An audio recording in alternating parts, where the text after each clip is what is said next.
कि तेजस्वी यादव जी, लालू जी, राष्ट्रीय जनता दल ने लगातार सामाजिक न्याय के नाम पे अपनी राजनीतिक रोटी सेकी। जब भी सम्मान और प्रतिनिधित्व देने की बात आई, आखिरकार आपके पेट में दर्द क्यों होता है? आदिवासी समाज की कोई महिला राष्ट्रपति बनने वाली है? नमस्कार, देख रहे हैं झकास भारत और मैं रविकांत।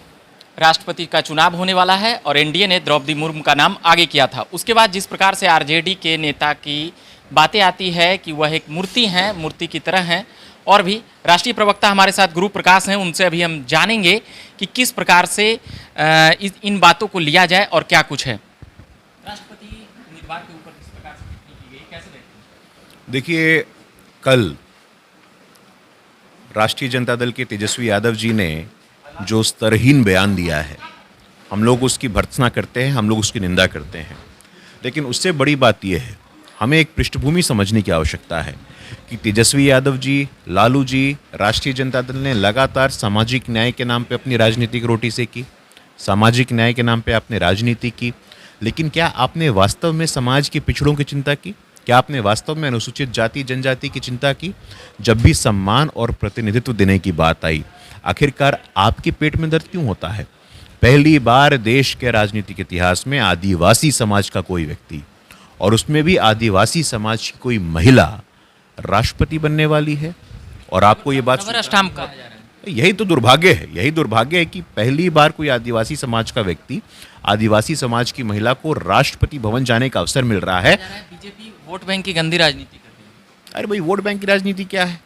अगर वोट बैंक की राजनीति की बात होती तो पिछले 8 वर्षों में बार बार हमें जनता का आशीर्वाद नहीं मिलता। आप ऐसा बोल करके देश की 135 करोड़ जनता के विवेक पर प्रश्न चिन्ह खड़ा करते हैं।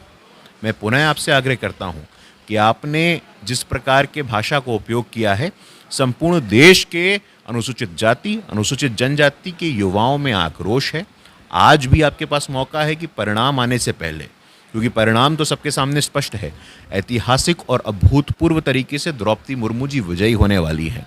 लेकिन जिस प्रकार के शब्दों का आपने उपयोग किया है, अभी भी समय रहते आप क्षमा मांग लेंगे तो बेहतर रहेगा। ये तो बात हुई राष्ट्रपति के बयान को लेकर आरजेडी की। अभी जो एक चल रहा है पटना में, एसएसपी द्वारा जिस प्रकार से इसकी एक तरह से एग्जाम्पल दिया गया, इसको किस हिसाब से देखते हैं? आरएसएस को एक एफबीआई यानी कि आतंकी संगठन के से एक तरह से तुलना की गई और कहा यह जा रहा है कि बिहार में आपकी सरकार है और इस पे कार्रवाई की भी आपके सीनियर नेता बात कर चुके हैं। तो क्या इस पर कुछ होगा?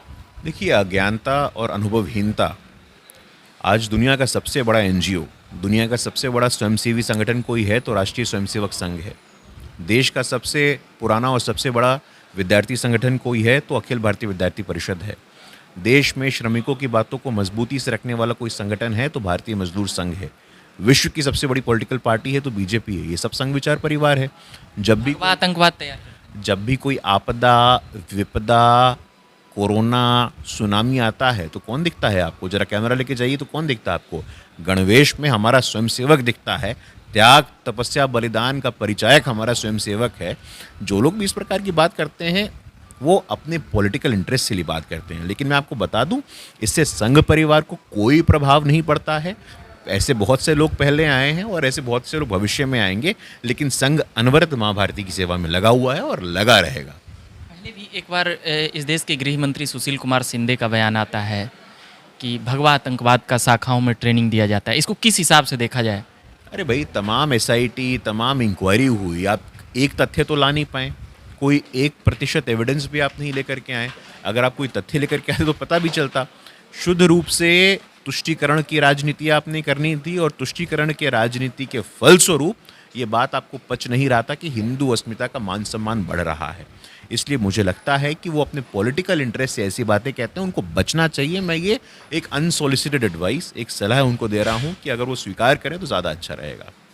मुख्तार अंसारी को लेकर खूब बात बन रहा है कि बीजेपी अब मुस्लिमों को न कैबिनेट में जगह दे रही है, न संसद में जगह दे रही है। संसद से तो पहले ही एकदम, इसको किस हिसाब से देखा जाए? धार्मिक उन्माद, ये तमाम चीज़ें लग रही है कि मुस्लिमों को दरकिनार करके बीजेपी चल रही है। तो कैसे सबका साथ सबका विकास मोदी जी बोलते थे, ये छलावा? अरे भाई, क्या ये बिना तर्क की बात आप लोग करते हैं, मुझे समझ में नहीं आता है। अरे भारतीय जनता पार्टी के संस्थापक सदस्य सिकंदर बख्त साहब रहे, शहनवाज जी हों, नकवी जी हों, नजमा हेपतुल्ला जी हों, तमाम ऐसे नाम हैं। लेकिन आपको एक गहन अध्ययन की आवश्यकता है। उत्तर प्रदेश में पहली बार किसी पसमानदा समाज, जो मुसलमानों में भी पिछड़ा वर्ग का व्यक्ति है, उसको पहली बार उत्तर प्रदेश की कैबिनेट में स्थान मिला है। इसकी बात क्यों नहीं करता है कोई? आपको इसकी बात करनी चाहिए कि भाई सामाजिक न्याय तो सिर्फ हिंदुओं में हो, हिंदुओं में जात पात हो। अरे भाई मुसलमान में जो पिछड़ा है उसको भी तो प्रतिष्ठा दो ना, उसको भी तो सम्मान दो ना। तो उसकी आप बात नहीं करते हो। इसलिए मुझे लगता है कि हम सबका साथ, सबका विकास, सबका विश्वास हमारे लिए सिर्फ नारा नहीं है, हम सब पॉलिटिकल पार्टी वर्कर के लिए प्रतिबद्धता है। यशवंत सिन्हा जी को लेकर क्या कहेंगे, जिस प्रकार से वो बीजेपी में भी रहे और कहा जा रहा है कि क्षमता और योग्यता के हिसाब से उन्हें प्राथमिकता देना चाहिए? वो तो तय करेंगे, जो जनप्रतिनिधि हमारे हैं, जो विधायक है, सांसद, वो तय करेंगे। देखिए, अंग्रेजी में कहावत है, writing on the wall, foregone conclusion. हमारी राष्ट्रपति पद की उम्मीदवार पहली बार देश के इतिहास में आदिवासी समाज की महिला द्रौपदी मुर्मू जी की ऐतिहासिक विजय होने वाली है। उनके सामने कोई नहीं टिकने वाला है।